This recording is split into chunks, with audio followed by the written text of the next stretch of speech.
So I'm here today with Dr. Harry Rosen. Thank you so much for coming out. Good day. Pleased to be here. That's his sculpture that he's donating to the city of Côte Saint-Luc, and it's titled Reliance. And you know, in municipal government, that's exactly what we do. We rely on our volunteers and our workers and our elected officials and our residents to build a great community. And you're making it greater with this donation. I always felt that we humans are social animals, and we always need each other and rely on each other. We don't live alone.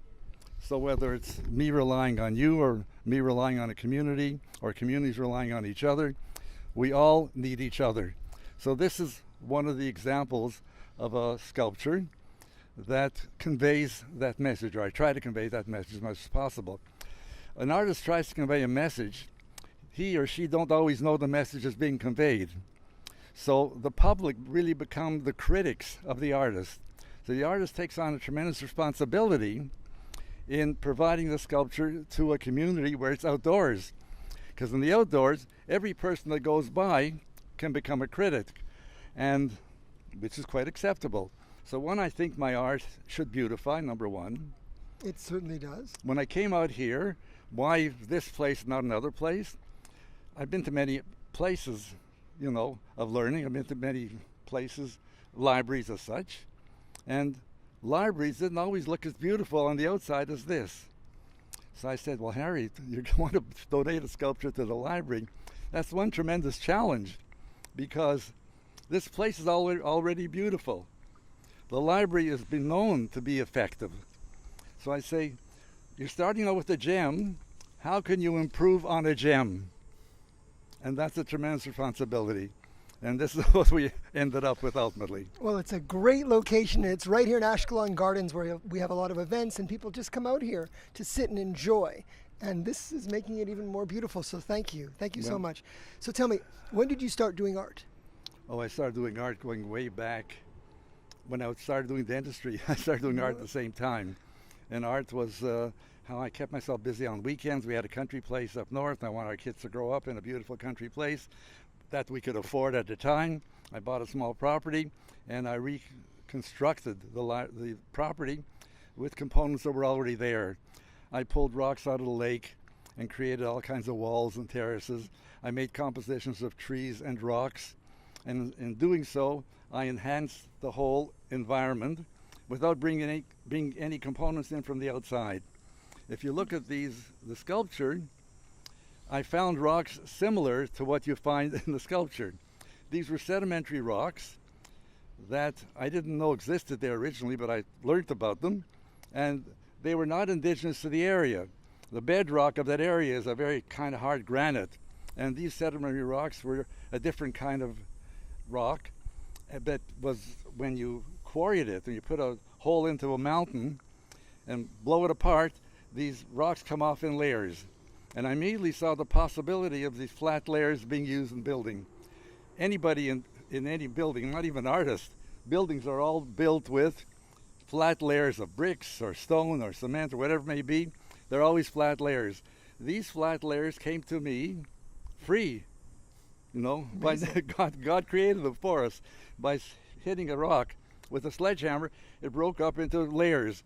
And then I could use these layers to build on and create sculptures such as this. Fantastic. We see your art all over the city. Hardly all over the city, but there's a few places. many places. The Jewish General Hospitals, schools, all over the place. Well, there are 17 in all now. It's wonderful. So tell me, what gave you this idea of building this whole portfolio and spreading it around our beautiful city? Well, I have to give credit to other people now. Sherry Goldstein was a patient of mine many years ago, and she saw pictures of my work on the wall. And she said, do you mind if I show these pictures to some other people? And she began showing them around, and she got some positive responses from these people.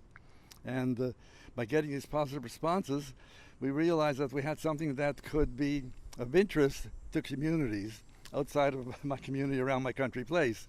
And she began showing these pictures to other people, and she met with other people, told them all about my work, my background, my history in dentistry, etc., the relationship between dentistry and the work I was doing.